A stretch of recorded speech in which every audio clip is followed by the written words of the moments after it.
ऐसे ही का नाम ये कंबोज लाल है, जैसा ही रंगो रूप है पैसा ही माल है।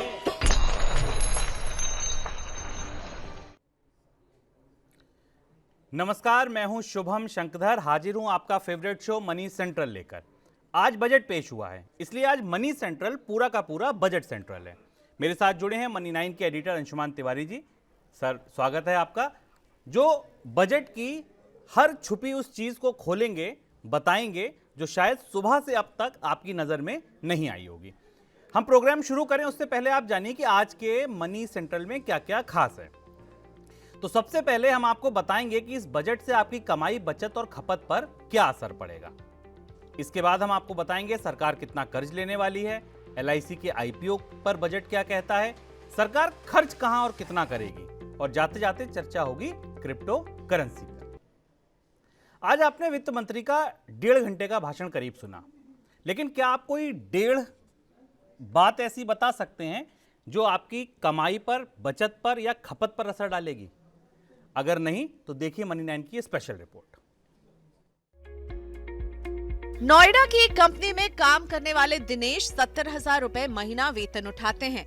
आज बजट पेश हुआ तो उसका आकलन करने लगे, देखने लगे कि बजट से उनकी कमाई बढ़ेगी या नहीं। दिनेश और उनके जैसे लोगों को पहले रसोई गैस की सब्सिडी मिलती थी, जो अब बंद हो चुकी है। स्वास्थ्य बीमा के लिए उनके जैसे लोग आयुष्मान भारत योजना में भी नहीं आते और इनकम टैक्स छूट बढ़ नहीं रही। बजट से उनकी कमाई या तो उनके खर्च कम होकर बढ़ सकती थी, या फिर सरकार सीधे उनके हाथ में पैसे देकर आमदनी बढ़ा सकती थी। लेकिन दोनों ही मोर्चों पर उनको निराशा हाथ लगी है। सरकार ने 39 लाख करोड़ रुपए से ज्यादा का बजट पेश किया है, लेकिन उसमें ऐसा कुछ नहीं हुआ है जो सीधे दिनेश जैसे लोगों के हाथ में पैसा थमा सके।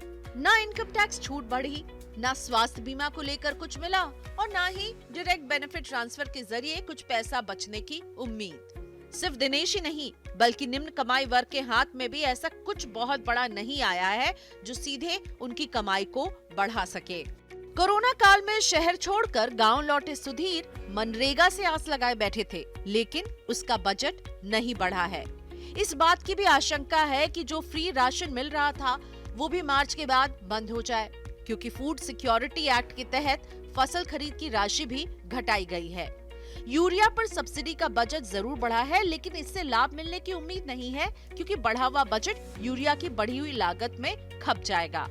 हालांकि छोटे किसानों के लिए कुछ राहत जरूर है, क्योंकि PM किसान सम्मान निधि के लिए आवंटन 3,000 करोड़ रुपए बढ़ गया है।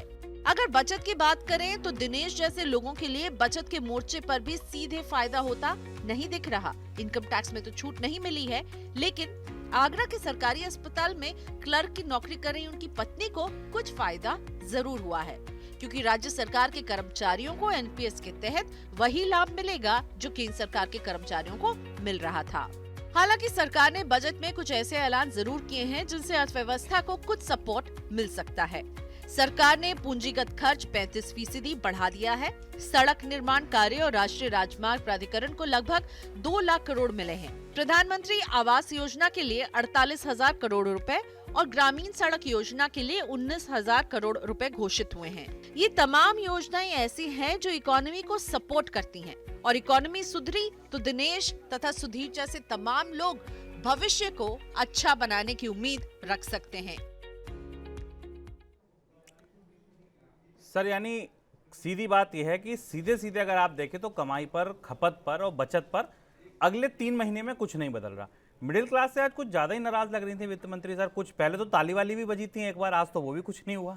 हाँ शुभम, आमतौर पर बजटों की शुरुआत और बजटों की परंपरा में शेरों का, शायरी का बड़ा योगदान रहता है, लेकिन इस बार का बजट इतना लैकलस्टर या ये कहें कि बहुत ज़्यादा उत्साह से भरा नहीं था। तो बजट को देखकर इस पर चर्चा करने से पहले मुझे एक शेर याद आ गया। मैंने कहा मैं वो पढ़कर फिर उसके बाद शुरू करूं। हमजा याकूब का एक शेर है कि लाखों तरह के मानी थे खाली सलेट के, लाखों तरह के मानी थे खाली सलेट के, हर शय से दिल फरेब नज़ारा खला का था। खला का मतलब होता है खालीपन। ये जो स्लेट बजट के हमारे सामने आई, इस पर बहुत सारे मानी निकाले गए, लेकिन दिनेश जैसे लोग जिन्होंने इस रिपोर्ट को देखा, उनके लिए हर तरह से जो दिलफरेब नज़ारा था वो खाली होने का था कि इस बजट में खला थी, इस बजट में खालीपन था। सरकारें आमतौर पर अपनी सुविधा के हिसाब से पॉपुलिज्म को परिभाषित करती हैं। वो हमेशा ये तय करती हैं कि उन्हें कब पॉपुलिस्ट होना है, कब उन्हें बजट से पैसा उलीच देना है और कब उन्हें लोगों को अपने आप को इकोनॉमिकली बहुत पावरफुल, कंजर्वेटिव और बहुत कॉर्नर काटने वाला या बहुत कंजूस दिखाना, ये फैसला सरकारें करती हैं। ये जिस संधि पर आया बजट था, यहाँ एक बहुत बड़ी ज़रूरत थी जिसे शायद वित्त मंत्री हो सकता है आगे एड्रेस करें, अभी उन्होंने नहीं देखा। वो ज़रूरत थी कि लोगों के हाथ में पैसा पहुँचे ताकि बाजार में डिमांड निकल सके, मांग निकल सके। पिछला 2 साल शुभ हमने देखा लगातार सरकार ने उद्योगों को प्रोत्साहन दिए, उद्योगों को टैक्स की रियायतें दी, उद्योगों को सस्ता कर्ज दिया। अब बारी थी उपभोक्ताओं की, अब बारी थी उन लोगों की जिन्हें देखकर कल कोई कंपनी अपनी कार की बनाने की क्षमता बढ़ाएगी, जिन्हें देखकर कोई कंपनी एफएमसीजी का प्लांट लगाएगी। और जब उनके हाथ में पैसा नहीं होगा या उनके हाथ में उनकी ज़िंदगी जीने की लागत कम नहीं होगी, तो वो निवेश की सारी कोशिशें जहाँ की तहाँ रह जाएंगी। पर शायद वित्त मंत्री की चिंताएं या चुनौतियां कहीं दूसरी जगह थी। बजट में कुछ दरारें थीं जिन्हें भरने के चक्कर में वित्त मंत्री ने अपने आप को इस ऐसे मौके पर, जब लोग मंदी से उबर कर बाहर निकलने के लिए खड़े होने की कोशिश कर रहे थे, ज़्यादा कुछ नहीं, महंगाई से के कारण बढ़ी हुई लागतों पर थोड़ी सी वापसी मांग रहे थे, कहीं आयकर में, कहीं जीएसटी में कमी की घोषणा को लेकर, कहीं कस्टम ड्यूटीज से कुछ रियायतों को लेकर, वो सारी चीज़ें किनारे रखकर वित्त मंत्री ने ये कोशिश की कि हम जिस रास्ते पर चल रहे हैं उसे कर दें। तो अगर आप ये माने तो ये बजट शुभम जो फॉल्ट लाइन्स हैं और बजट के जो मंतव्य हैं, और इसलिए इस बजट को समझना बहुत जटिल है और कठिन है। उसकी वजह ये क्योंकि जब बजटों में बड़ी घोषणाएं होती हैं तो हम उन्हीं घोषणाओं को समझकर बजट को समझ जाते हैं, पर इस बजट में कोई ऐसी बड़ी घोषणा नहीं है। ये बजट दरअसल टॉप अप बजट है। आपके पास 28 दिन का रिचार्ज था, 10 रुपए का रिचार्ज आपने और करा लिया। ये उस तरीके का बजट है कि एक स्कीम चल रही थी उसको 500 करोड़ बढ़ा दिया गया, कि स्कीम चल रही थी उसको 700 करोड़ बढ़ा दिया गया, 1000 करोड़ बढ़ा दिया गया। ये उस तरीके का बजट है। तब हमें भीतर से समझना पड़ेगा और भीतर इस बजट के आंकड़ों में, जिसको हम अंग्रेजी में कहते हैं कि डेविल इन द डिटेल्स, वो दिखाई पड़ेगा। और वो मनी सेंट्रल में हम आज एक एक करके उन परतों को खोल कर उन पर बात करेंगे। चलिए तो फिर शुरू करते हैं उधेड़ना बजट को। सरकार ने आज भारी भरकम बजट पेश किया, करीब 39 लाख करोड़ रुपए से ज्यादा का। इसमें सरकार ने बताया कि 22 से 23 लाख करोड़ की जो कमाई है वो टैक्स से होगी और बाकी 16 लाख करोड़ रुपए से ज्यादा का कर्ज उठाना पड़ेगा। सर, इस बजट को सुनने के बाद हम पर, आप पर, आम आदमी पर, आम जनता पर जो तो असर पड़ा होगा, आरबीआई गवर्नर की क्या हालत होगी? शुभम, स्वाभाविक सी बात है, पूरा आरबीआई का बोर्ड और गवर्नर समेत इस बजट को वो सुन रहे होंगे। और इस बजट के बाद शायद अगर हम कल्पना करें और प्रतीकों की भाषा में या रूपक उपमा की भाषा में बात करें तो रिजर्व बैंक के गवर्नर को पसीना जरूर आया होगा, उनकी कुर्सी जरूर हिली होगी, लड़खड़ाई होगी। उसकी वजह यह है कि सरकार ने इस बजट में 12 लाख करोड़ रुपए की बारोइंग का टारगेट रखा है, जो कोविड के साल की बारोइंग के बराबर है। जब कोविड के साल सारा उत्पादन ठप था, जीएसटी का कलेक्शन टूटा हुआ था, मांग नहीं थी, तब जितना कर्ज सरकार उठा रही थी उतना ही कर्ज सरकार अगले साल उठाने जा रही है। और यही वजह हुई कि जब लोग शेयर बाजार की तरफ देख रहे थे शुभम, उस समय बॉन्ड बाजार थर्राया इसको देखकर। और बॉन्ड बाजार में ब्याज दरें, 10 साल की ब्याज दरें 7% पर पहुंच गई। और ये समझना हमारे लिए ज़रूरी है कि बजट घूमकर कैसे हमारे ऊपर असर करते हैं। यानी बॉन्ड बाजार सरकार को लगभग 7% पर 10 साल का कर्ज देने को तैयार है। 10 सरकार से अच्छी साख किसी की नहीं है, केंद्र सरकार से अच्छी साख किसी की नहीं। इसके बाद आप कल्पना कर सकते हैं कि राज्य सरकारों को किस दर पर ब्याज पर कर्ज देगा बॉन्ड बाजार, उनके 10 साल के बॉन्ड पर। और उसके बाद आपके हमारे जैसे उपभोक्ताओं को बाजार किस दर पर कर्ज देगा, खास तौर पर उस स्थिति में, जिस स्थिति में कि ब्याज दरें बढ़ने वाली हैं।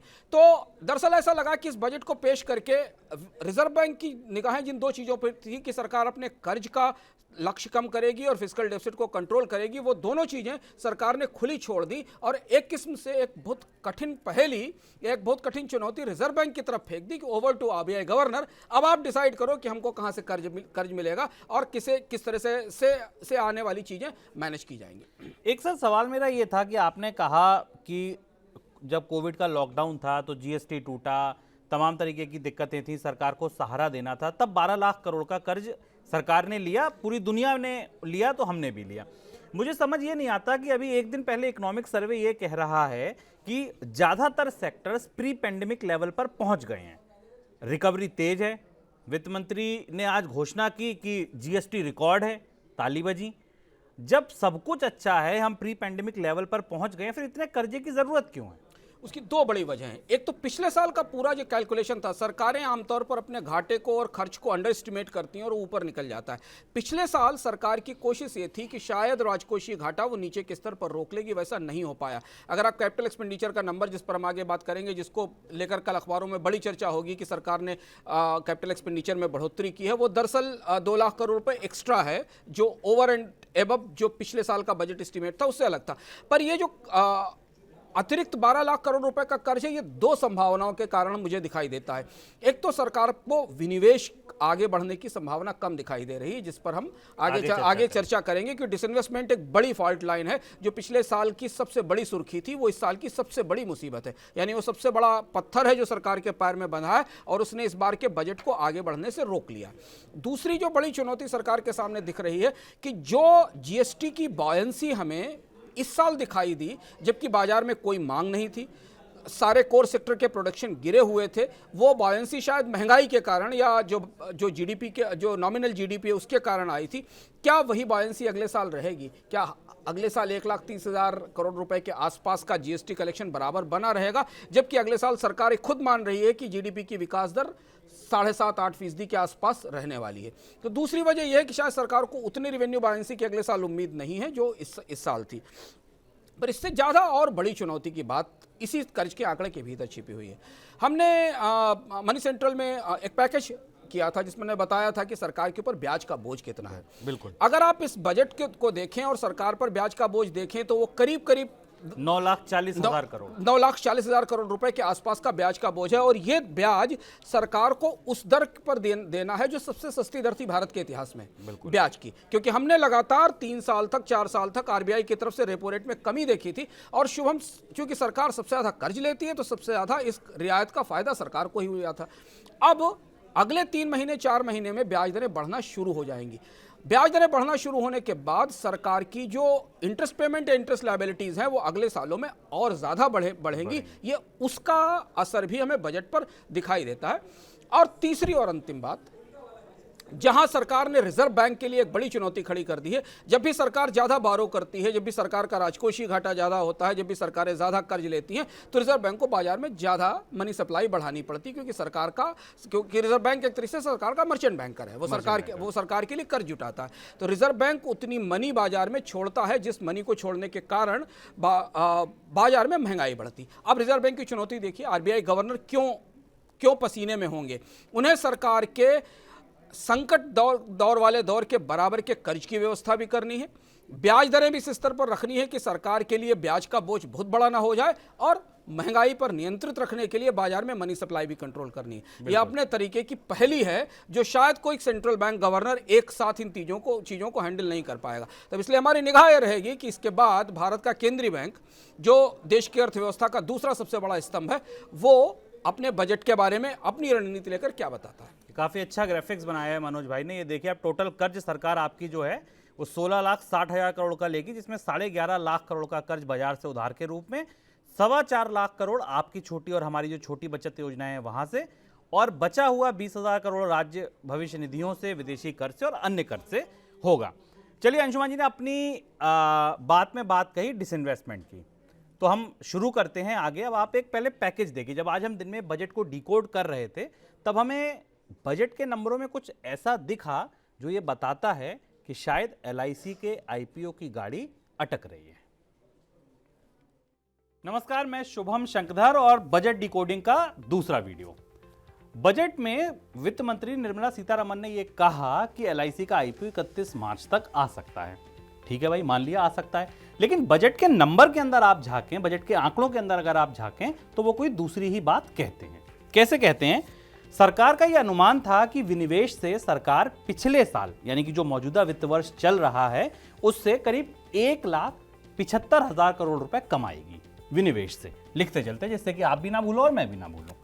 तो सरकार ने कहा था कि जो विनिवेश का लक्ष्य है वो है 1,75,000 करोड़। ठीक, अब बोला ये जा रहा था कि LIC क्योंकि एक बड़ी कंपनी है, 10 लाख करोड़ के आसपास का वैल्यूएशन हो सकता है, हालांकि बहुत नंबर तैर रहे हैं बाजार में, लेकिन मैं 10 लाख करोड़ एक बीच का एवरेज ले रहा हूं क्योंकि 8 लाख करोड़ से 12 लाख करोड़ तक की बात हो रही है। तो मोटा मोटी बात ये चल रही थी कि 10 लाख करोड़ की LIC का अगर 10% स्टेक बिकेगा तो 1 लाख करोड़ तो केवल LIC से आ जाएगा। भाई बात मानी भी जा सकती है कि आ सकता है LIC से, लेकिन सरकार ने जब आज बजट पेश किया और उस बजट के नंबर के अंदर आप झांकेंगे तो आपको पता चलेगा कि सरकार ने उस 1,75,000 करोड़ रुपए जो डिसइन्वेस्टमेंट से कमाने का लक्ष्य रखा था, इसको घटा के केवल 78,000 करोड़ कर दिया है। यानी कि अब सरकार को यह उम्मीद है कि उसे डिसइन्वेस्टमेंट से केवल 78,000 करोड़ रुपए मिलेंगे। अब अगर ये 1,75,000 करोड़ से मान लीजिए 75,000 करोड़ ही रह गया या 78,000 करोड़ रह गया तो 97,000 करोड़ या 1 लाख करोड़ कम है। अब अगर LIC का डिसइन्वेस्टमेंट होना है तो या तो सरकार पहले से कम उम्मीद कर रही है उससे पैसा मिलेगा, लेकिन ऐसा क्यों होगा? एयर इंडिया का विनिवेश हुआ, थोड़ा बहुत जो भी आया 2,000 करोड़ के आसपास, अब तक 10,000 करोड़ ही सरकार कमा पाई है। तो या तो ये नंबर और रिवाइज हो जाएगा और सरकार ने अगले साल के लिए जो वित्त वर्ष के लिए रखा है वो भी 65,000 करोड़ का टारगेट रखा है।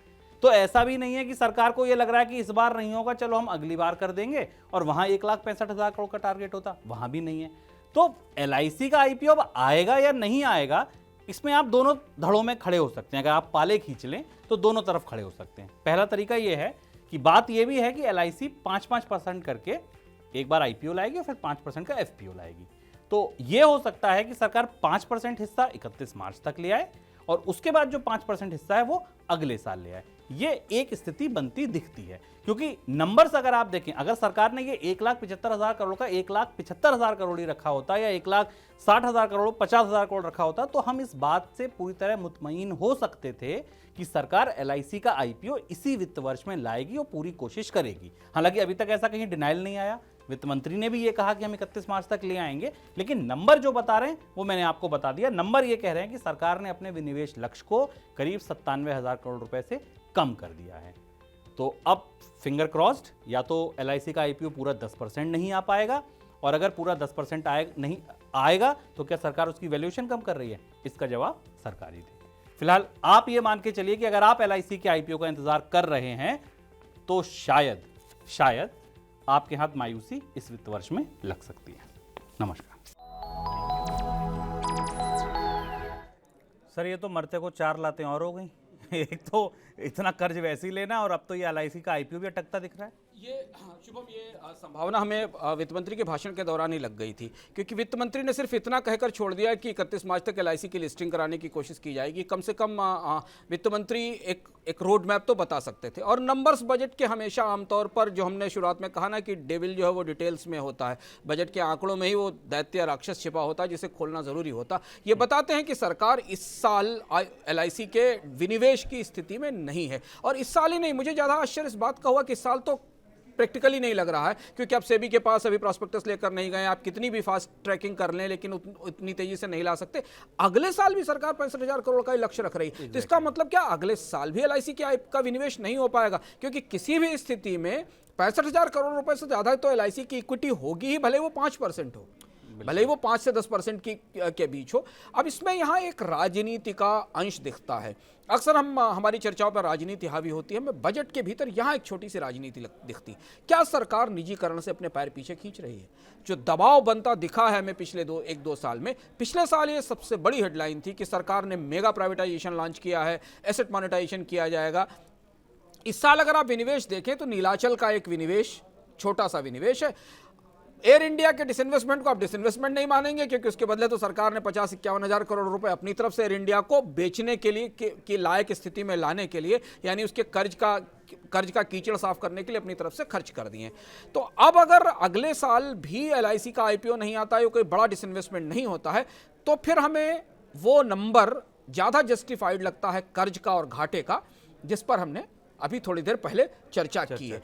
दूसरी एक और चीज हमें देखना है कि विनिवेश को लेकर या सार्वजनिक उपक्रम विनिवेश को लेकर भारत में सरकारों का record across the political party ऐसा ही है। बहुत बड़े वादे, बहुत बड़ा लक्ष्य, और उसके बाद बजट के बाद मुंह के बल आकर गिरना और 1,75,000 करोड़ से सीधे 70-78,000 करोड़ रुपए पर आ जाना। ये बताता है कि भारत में सरकारी उपक्रमों का विनिवेश करना उन्हें सक्षम बनाना, उन्हें शेयर बाजार में सूचीबद्ध कराना कितना मुश्किल और कितना जटिल काम है, जो इतने बड़े बहुमत पर बैठी हुई सरकारों के लिए भी आसान नहीं होता। अल्पमत की सरकारों के लिए तो ये लगभग असंभव सी बात है। आपकी बात को मैं सर और जोड़ूंगा थोड़ा सा आगे। उत्तर प्रदेश में चुनाव हैं और मैं बजट के बाद रिएक्शन देख रहा था तो समाजवादी पार्टी के बड़े नेता रामगोपाल यादव ने ये कहा था कि सरकार लाभ में चल रही एलआईसी को बेच क्यों रही है। तो क्या कहीं ये डर तो नहीं है कि हम अभी एलआईसी पर ज़्यादा तेजी से आगे बढ़ें और कहीं विरोध शुरू हो जाए?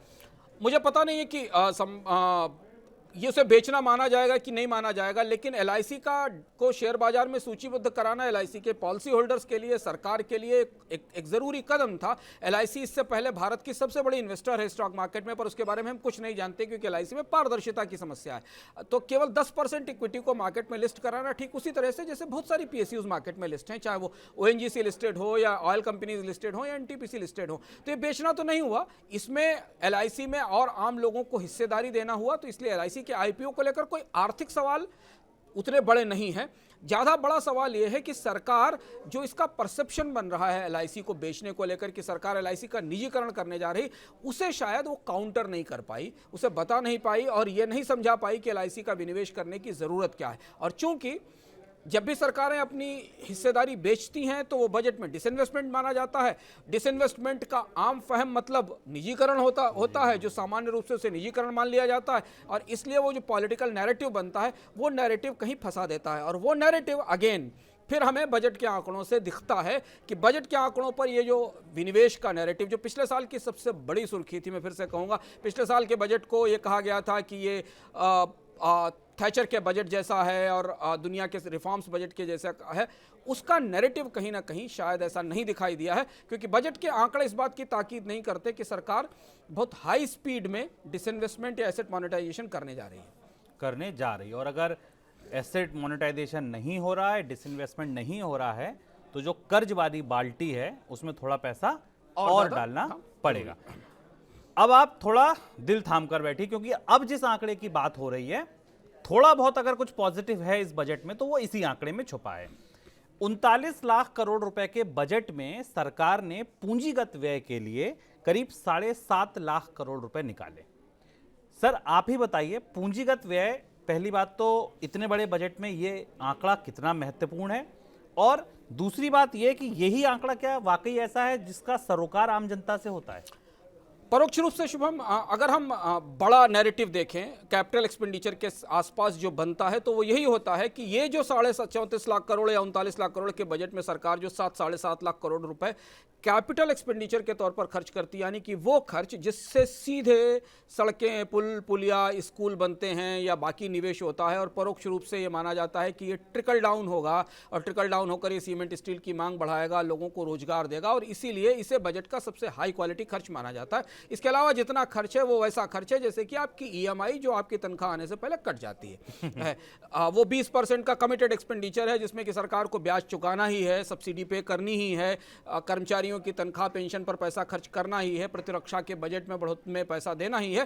तो इस सब के बाद जो सरकार के पास बचता है वो ये एक्सपेंडिचर होता है, और इस एक एक्सपेंडिचर पर सबसे ज़्यादा दारोमदार होता है। इस दृष्टि से देखें तो हमें कैपिटल एक्सपेंडिचर बढ़ाने के मामले में सरकार का एक सेक्युलर रिकॉर्ड दिखता है। पिछले 3 सालों में, 4 सालों में बजट के ढांचे में सरकार ने पूंजी खर्च में लगातार बढ़ोतरी की है। उत्साही नंबर है, बड़ा नंबर है 7.5 लाख करोड़ का, अगर हमें दिखाई दे। लेकिन ये नंबर तब तक बहुत अच्छा है जब तक इसे हम 39 लाख करोड़ के बजट के नज़रिए से देखते हैं कि सरकार का कुल खर्च 39 लाख करोड़ रुपए, उसमें से 7.5 लाख करोड़ रुपए सारी जिम्मेदारियां निभाने के बाद भी सरकार ने इसके लिए निकाल लिए कि वो 7.5 लाख करोड़ रुपए कैपिटल एक्सपेंडिचर के लिए डाल रहा है। लेकिन जब शुभम इस नंबर को हम और बड़े नंबर पर प्रोजेक्ट करते हैं, क्योंकि आमतौर पर बजट को हम जीडीपी के रेशियो में देखते हैं, जब आप जीडीपी के रेशियो में देखते हैं ना, तब आपको दिखाई देता है कि भारत के टोटल जीडीपी की तुलना में 4.5% के आसपास है। और यही वो वजह है इसकी कि सरकारें अर्थव्यवस्था में कोई सीधा और बड़ा योगदान नहीं कर पाती, क्योंकि उनके खर्च की सीमा इतनी सीमित है कि इतने बड़े विराट 145-160 लाख करोड़ रुपए के जीडीपी में सरकार का टोटल कंट्रीब्यूशन 4-4.5 लाख करोड़ रुपए का होता है, जो भी 3-4 किश्तों में साल भर में जाता है। तो पहली चीज तो समझना है जरूरी। दूसरा सवाल जो कैपिटल एक्सपेंडिचर को लेकर अक्सर पूछा जाता है, और आज जब सरकार ने बजट से रोजगारों के बारे में 1-2 बातें कही कि मेक इन इंडिया से इतने रोजगार मिलेंगे, कितने मिले ये नहीं बताया। तो एक चीज़ हमें और समझना ज़रूरी है कि अब सरकारों को कम से कम ये भी बताना चाहिए बजट में कि इस कैपिटल एक्सपेंडिचर से कितना जॉब जनरेट होता है, कितना एम्प्लॉयमेंट जनरेट होता है। कैपिटल एक्सपेंडिचर का नंबर 35% बढ़ जाने भर से इस बात की गारंटी नहीं हो जाती कि वो सारा कैपिटल एक्सपेंडिचर जॉब बढ़ा देगा या रोजगार दे देगा। तो कहने को हमारे लिए अच्छा है कि सरकार बड़ा खर्च कर रही, जिससे कि इकोनॉमी में ग्रोथ आएगी, जिससे कि इकोनॉमी में बढ़ोतरी होगी और रोजगार मिलेंगे। पर पिछले साल सरकार ने कैपेक्स में बड़ी बढ़ोतरी की थी। पिछले साल के बजट में भी सरकार ने कैपेक्स में बड़ी बढ़ोतरी की थी। हालांकि उस आंकड़े को अगर हम खोलें तो उसमें कुछ और भी छिपे हुए रहस्य मिलते हैं कि उसमें बड़ा हिस्सा राज्य सरकारों को दिए गए कर्ज का था, जो कोरोना के कारण दिया गया था। लेकिन फिर भी बजट के आंकड़ों के हिसाब से प्रत्यक्ष रूप से वो बड़ी बढ़ोतरी थी, पर उसका असर हमें इकोनॉमी में डिमांड में मल्टीप्लायर क्योंकि कैपिटल एक्सपेंडिचर को हमें कहते हैं कि वो डिमांड मल्टीप्लायर होता है, वो मल्टीप्लाई होता है। तो वो मल्टीप्लायर हुआ नहीं, क्योंकि उसके बाद ना तो प्राइवेट सेक्टर का इन्वेस्टमेंट बढ़ा और ना ही हमें एम्प्लॉयमेंट पर उसका असर दिखाई दिया। लेकिन ये बजट का एक सबसे हाईलाइटिंग पॉजिटिव पहलू है कि सरकार ये कोशिश कर रही है कि जितना संभव हो सके गिवन सिचुएशन में जितना स्पेस सरकार के पास है, जितना एल्बो रूम सरकार के पास है, उसमें से निकाल कर वो पैसा कैपिटल एक्सपेंडिचर में दिया जाए। एक और सवाल इसके बाद और भी उठता है कि क्या सरकार के विभागों की इतनी क्षमता है कि वो इतना पैसा खर्च कर सकें। ये सवाल भारत के बजट प्रबंधन के संदर्भ में बार बार उठता रहा है और अभी भी हमारे पास जो ताजे आंकड़े नवंबर दिसंबर तक के आए हैं, हमें दर्शकों को याद होगा कि वित्त मंत्री ने विभागों को नज किया था वास्तव रूप से नवंबर दिसंबर में कि पैसा पड़ा हुआ है, खर्च करिए, स्पेंड करिए। और अभी तक जो नवंबर दिसंबर तक के आंकड़े हमारे पास उपलब्ध हैं शुभम, बजट जब खर्च का में बनना शुरू हो गया था, बजट का एक्सपेंडिचर पार्ट नवंबर दिसंबर से बनना शुरू हो जाता है और बजट का जो पार्ट बी है वो करीब जनवरी के आसपास बनता है। तब तक बड़े मंत्रालयों ने और केंद्रीय पीएसयूज ने, सीपीएसई ने अपने कैपिटल एक्सपेंडिचर का 60 से 65% पैसा ही खर्च किया था। तो एक चीज और हमारे लिए देखना जरूरी है कि किन विभागों को पैसा दिया गया है, क्या वो इसे एक साल के 12 महीने के अंतराल में खर्च भी कर पाते हैं या वो पैसा अनयूज्ड अनस्पेंट बैलेंस के तौर पर वापस लौटता है। और ये शायद यही वजह है कि सरकार का इंटेंशन तो होता है पैसा देने का, पर मंत्रालयों की खर्च करने की क्षमता ही इतनी नहीं है और इसलिए हमें उसके आउटकम नहीं दिखते। बिल्कुल। अंशुमान जी की बात से मुझे भी एक शेर याद आ गया निदा फाजली का कि 2 और 2 का जोड़ हमेशा 4 कहाँ होता है, सोच समझ वालों को थोड़ी नादानी दे मौला। सर आगे बढ़ते हैं, अब चलते हैं उस खबर की ओर जिसने आज वाकई हेडलाइन ग्रैब की बजट के बाद। वो थी सर क्रिप्टो करेंसी। थोड़ी देर को ऐसा लगा जब वर्चुअल करेंसी की बात की गई कि सरकार ने क्रिप्टो करेंसी पर टैक्स लगा दिया, झूम उठे सारे क्रिप्टो करेंसी वाले। लेकिन धीरे धीरे जब फाइनेंस बिल आया और पूरी खबर जब छनी और उसमें छलना लगा तो पता चला कि दरअसल वो क्रिप्टो करेंसी नहीं है, वो केवल एनएफटी जैसे टोकन्स की बात है। सर क्या है दरअसल इस पूरे बजट की रोशनी में वो हम देखें कुछ तस्वीर साफ हुई? तस्वीर कई तरह से साफ हुई और इसमें 2 तरीके की व्याख्याएं हमारे पास उपलब्ध हैं और दोनों तरह की व्याख्याएं क्रिप्टो करेंसी के निवेशकों के लिए अच्छी नहीं है। दोनों तरह से जो क्रिप्टो करेंसी में निवेश करते हैं। और पहले जब सरकार ने घोषणा की, वित्त मंत्री ने घोषणा की, तभी ये स्पष्ट हो गया था कि क्रिप्टो करेंसी उसमें शामिल नहीं थी। फिर जब हमने वित्त विधेयक देखा तो उसमें भी काफ़ी कुछ क्लैरिटी थी और उसके बाद वित्त मंत्री ने अपनी प्रेस कॉन्फ्रेंस में भी कहा। तो हम तीनों चीज़ें बताते हैं। वर्चुअल डिजिटल कमाई पर 30% टैक्स लगेगा। वित्त विधेयक ये कहता है कि इसमें नॉन फंजिबल टोकन शामिल होंगे। वित्त विधेयक ने क्रिप्टो करेंसी को एसेट का दर्जा दिया या नहीं दिया, इस मामले में वो कोई बात नहीं कहता। आप उसकी 2 तरह से व्याख्या कर सकते हैं कि क्रिप्टो करेंसी का कारोबार इसमें शामिल भी हो सकता है और नहीं भी हो सकता है, दोनों तरह से। जब वित्त मंत्री से उनसे प्रेस कॉन्फ्रेंस में पूछा गया तो उन्होंने कहा कि क्रिप्टो करेंसी एसेट होगी कि नहीं होगी इसका फैसला हम उस कानून में करेंगे जो कानून लोगों के पास चर्चा के लिए भेजा गया है। उस कानून के पे चर्चा के बाद हम इस पर फैसला करेंगे। फिलहाल हम ये टैक्स लगाने का मौका क्यों चूकें, क्योंकि वर्चुअल एसेट्स में लोग निवेश कर रहे हैं। उनका जाहिर तौर पर इशारा ये रहा होगा कि जो एनएफटी में इन्वेस्टमेंट हो रहा है उससे मिलने वाला टैक्स आ जाए। अब दूसरी चीज़ ये कि अगर क्रिप्टो एंथुजियास्ट मान लें कि इस परिभाषा में, डिजिटल वर्चुअल एसेट्स की परिभाषा में क्रिप्टो शामिल हो जाती, हम हाइपोथेटिकली मान लें, सरकार ने आधिकारिक रूप से इसकी कोई घोषणा नहीं की है कि क्रिप्टो करेंसी के इन्वेस्टमेंट को एसेट के इन्वेस्टमेंट में माना जाएगा, तब भी 30% टैक्स के बाद क्या ये निवेश फायदे का सौदा रह जाएगा और 1% का टीडीएस और लॉस कवर करने की कोई सुविधा नहीं। इसके बाद तो मुझे ऐसा लगा वित्त मंत्री की बातचीत से वित्त विधेयक को पढ़ते हुए कि सरकार प्रत्यक्ष रूप से नहीं लेकिन परोक्ष रूप से क्रिप्टो करेंसी पर को पीनलाइज करके धीमे धीमे उसकी लोकप्रियता घटाने की कोशिश कर रही है। ऐसी परिस्थिति में जब इतना ज़्यादा टैक्स होगा, रेगुलेटरी रिस्क हमेशा बना रहेगा। सरकार ने यह भी कहा, वित्त मंत्री ने यह भी कहा कि इन्होंने जिसमें इन्वेस्ट किया है उनके डिटेल्स भी हमारे पास मौजूद हैं, उनके बारे में भी हम छानबीन कर रहे हैं। संकेत यह है कि अब आप विदा लीजिए क्रिप्टो की निवेश से, बगैर किसी हलचल के या झटके के धीमे धीमे लोग क्रिप्टो के इन्वेस्टमेंट से अपने आप को बाहर निकल जाएं। ऐसा संकेत मुझे दिखता है कि 30% टैक्स किस इन्वेस्टमेंट पे लगाया जाएगा। और दूसरी एक और चीज ये लॉटरी पे ही लगता है सर, लॉटरी पे लगता। और तीसरी एक और चीज ये शुभम कि मान लीजिए हम एक क्षण को ये मान भी लें कि क्रिप्टो करेंसी को हम वर्चुअल एसेट मानते हैं, तो एसेट तो वो होगी जिसका कोई इस्तेमाल होगा। Digital currency as an asset कहाँ इस्तेमाल हो सकती है, क्योंकि अभी तक हमने इस कैटेगरी में उन्हीं एसेट्स को देखा है जहां बॉन्ड होते हैं, जहां शेयर होते हैं, जहां कमोडिटीज होती हैं, या तो फिजिकल एसेट्स होती हैं जिनका आप कोई इंडस्ट्रियल या कंज्यूमर यूज कर सकते हैं, या करेंसीज हैं जो ट्रेड भी होती हैं और पेमेंट सिस्टम का भी पार्ट है, या इक्विटीज़ हैं जो किसी कंपनी के फिजिकल सेटलमेंट का हिस्सा हैं जहां आप शेयर धारक हैं, या कर्ज के इंस्ट्रूमेंट हैं, बॉन्ड या कमर्शियल पेपर या डिबेंचर्स हैं। अगर इसको एसेट भी मान लिया जाएगा तो इसकी एसेट की परिभाषा क्या होगी और इस एसेट का इस्तेमाल क्या होगा, हमें इसके बारे में कुछ पता नहीं है। फिंगर्स क्रॉस्ड हैं, क्योंकि वो जब कानून आएगा, वित्त मंत्री ने कहा जब वो कानून आएगा तब हमें पता चलेगा कि इसकी स्थिति क्या है। लेकिन इतना ये टैक्स वसूलने के लिए नहीं, क्रिप्टो करेंसी में निवेश को डिस्करेज करने के लिए, हतोत्साहित करने के लिए लगाया गया लगता है। लग रहा है बिल्कुल। तो यानी कि मंशा आप समझ लीजिए कि मंशा यही है कि जितना हो सके दूर रहिए इससे, क्योंकि इतना टैक्स देने के बाद आपकी जेब में कुछ बचेगा, इसकी गुंजाइश बहुत बहुत बहुत कम है। आज के मनी सेंट्रल के इस प्रोग्राम में इतना ही। बजट के 3-4 बड़े मुद्दों पर हमने बात की। कल हम आपके लिए बजट से कुछ और एक्सक्लूसिव लेकर आएंगे। और अंशुमान जी, आप जाते जाते कुछ और कहना चाहेंगे? मैं कहना चाह रहा था कि पूरे बजट पर बहुत सारे लोगों से मैं रिएक्शन ले रहा था, बात कर रहा था, समझने की कोशिश कर रहा था। बहुत तरीके की प्रतिक्रियाएं सुबह से आई, तो मुझे लगा कि लास्ट अंत में ये बजट किस तरीके का प्रभाव छोड़कर जाएगा।